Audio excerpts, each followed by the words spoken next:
इस भगवान ने मेरी किस्मत भी पता नहीं किस चीज से लिखी है। जब भी कोई काम शुरू करने की कोशिश करता हूँ, मेरे कामों पर ये बारिश पानी फेर देती है। क्या हुआ बेटा, क्या बनी मत फुसफुसा रहा है तू? देखो ना पिताजी, आज पूरे 4 दिन हो गए हैं, पर ये बारिश तो रुकने का नाम ही नहीं ले रही है। खेत में मैंने अभी अभी फसल बोई है, बारिश जल्दी न रुकी तो सारी फसल बर्बाद हो जाएगी।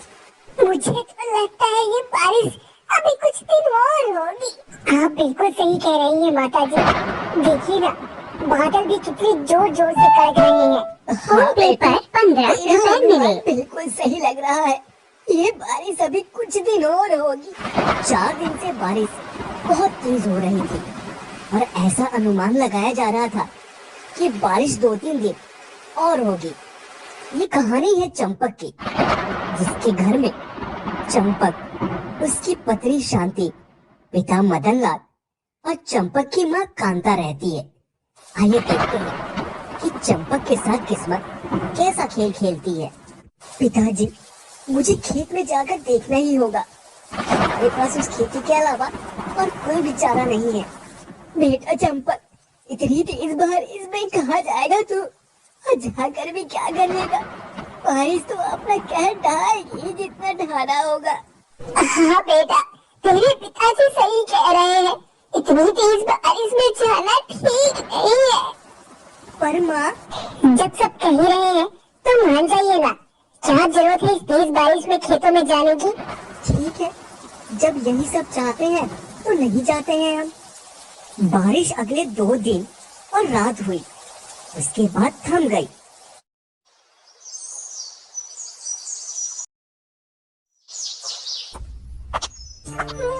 चंपक खेत में जाता है।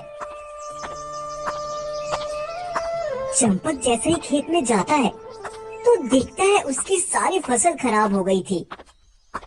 जिसका डर था वही हुआ, सारी की सारी फसल खराब हो गई। ये किस्मत का खेल भी कितना निराला है।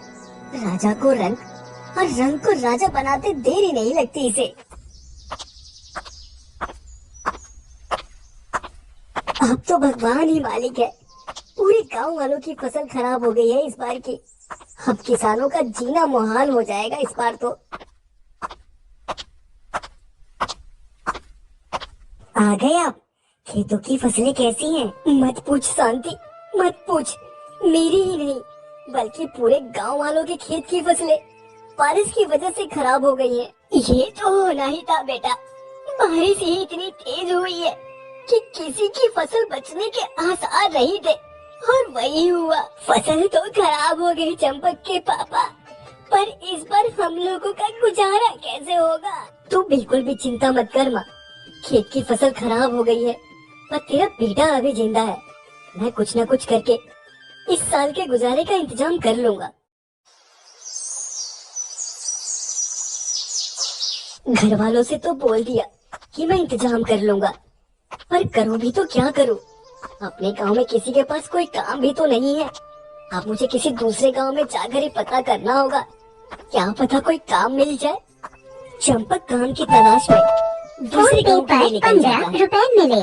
कुछ घंटों के बाद चंपक दूसरे गांव में आकर लोगों से काम मांगता है, पर कोई भी उसे काम नहीं देता। यहाँ तो कोई भी काम नहीं दे रहा है भाई। रुपए मिले। यहाँ के लोग बातों से मुझे ज्यादा जागरूक नहीं लग रहे हैं।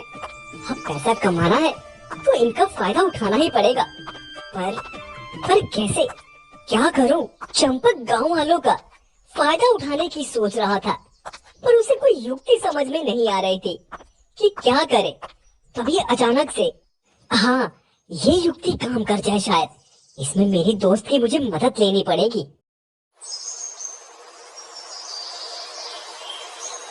चंपक अपने दोस्त के यहाँ से अगले दिन एक बकरी लेकर आया, पर वो बकरी का करने वाला क्या था, आइए देखते हैं।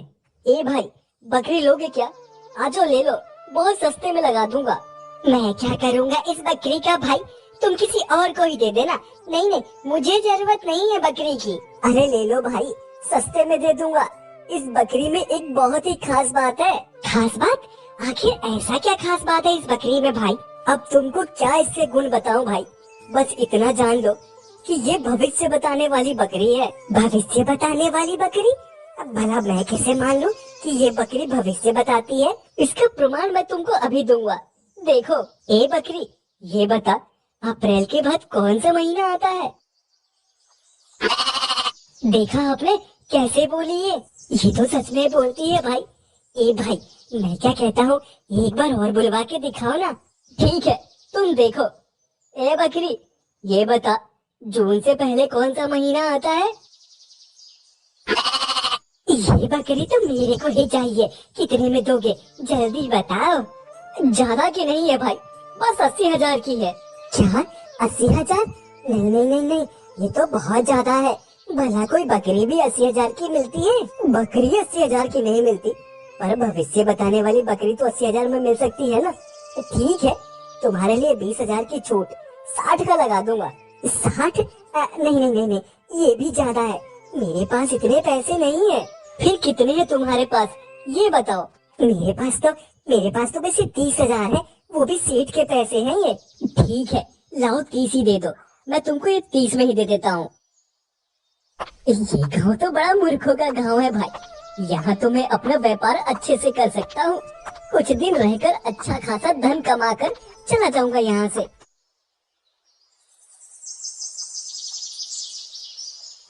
कल तो चंपक ने बकरी बेच दी थी और आज वो एक चिड़िया लेकर आया था। चंपक वो चिड़िया किसी को बेचने की कोशिश कर रहा था, तभी वो आदमी वहाँ आ जाता है जो बकरी लेकर गया था। ए भाई, तुमने जो कल बकरी दी थी वो तो कुछ बोलती ही नहीं है। कैसी बात कर रहे हो, कल तुम्हारे सामने ही तो बुलवाया था उसे। एक बात बताओगे, तुमने क्या पूछा उससे? और क्या पूछूंगा, भविष्य बताने वाली बकरी है तो भविष्य ही पूछूंगा ना। लो, अब तुम्हारे भविष्य में कुछ होगा ही नहीं तो बेचारी क्या बोलेगी? नहीं नहीं, मुझे तो तुम ओल झोल वाले लगते हो। तुमको मुखिया ने बुलाया है, चलो अब वही फैसला करेंगे इसका। मुखिया?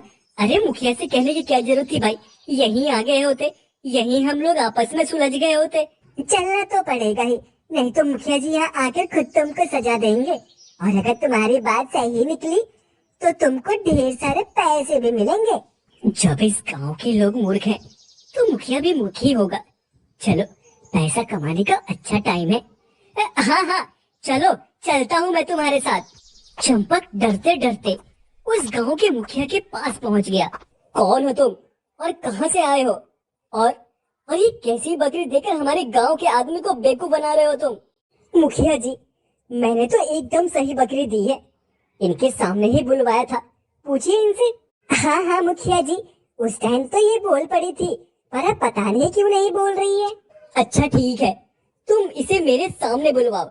अगर ये बोली तो मैं तुमको पूरे 1 लाख रुपए दूंगा इस बकरी के। ठीक है मुखिया जी, अभी बुलवाता हूँ। ये बकरी, ये बता, मुखिया जी पिछले साल कौन से महीने में बीमार पड़े थे? मिले। मुखिया जी, क्या आप मई के महीने में पिछले साल बीमार पड़े थे? अद्भुत, ये तो कमाल हो गया। ये बकरी तो भूतकाल भी बता सकती है। तुम ये लो पैसे पूरे 1 लाख रुपए हैं और ये बकरी मुझे दे दो। और बंसी, तेरे 30,000 भी माफ। ठीक है मुखिया जी, अब मैं चलता हूँ। इसे कहते हैं मूर्खों का गांव। अच्छा हुआ जो आते समय मैंने रास्ते में मुखिया की बीमारी की बात सुन ली। इस साल के गुजारे के लिए मेरा काम हो गया। अब यहाँ से रफू चक्कर हो जाता हूँ। चंपक वापस अपने गांव आ जाता है और सारा हाल अपने परिवार को बता देता है। पर ये तो गलत है बेटा, तू उनको धोखा देकर आया है। इसे धोखा नहीं पिताजी, समझदारी कहते हैं, समझदारी। अपनी चालाकी से मैंने कमाए हैं ये पैसे, इस पर मेरा पूरा अधिकार है। अब हमारा पूरा साल आराम से गुजरेगा। इस तरह चंपक ने अपनी चतुराई से कुछ ही दिनों में अच्छा पैसा कमा लिया और खुशी खुशी अपना जीवन जीने लगा। चतुर कभी भूखा नहीं मरता, यही इस कहानी की सीख है।